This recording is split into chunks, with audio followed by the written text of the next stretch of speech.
কত সৌভাগ্য আমাদের ইসলামের মতো একটা ধর্ম পেয়েছি। ভাগ্য আমাদের কত ভালো, ইমামুল আম্বিয়া নবী রাহমাতুল লিল আলামিনের মতো একজন নবী পেয়েছি।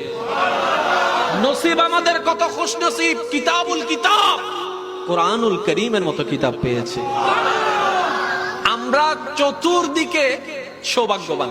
এবার আসুন একটু মনোযোগ। কিছুদিন আগে আমরা শুনেছি, দেখেছি মিডিয়ার মাধ্যমে, সুইডেনের মতো একটি জায়গায় অনুমতি সাপেক্ষে ইসলাম ধর্মের ধর্মীয় গ্রন্থ কোরআনকে পোড়ানো হয়েছে। এটা নিয়ে অনেক প্রতিবাদ হলো।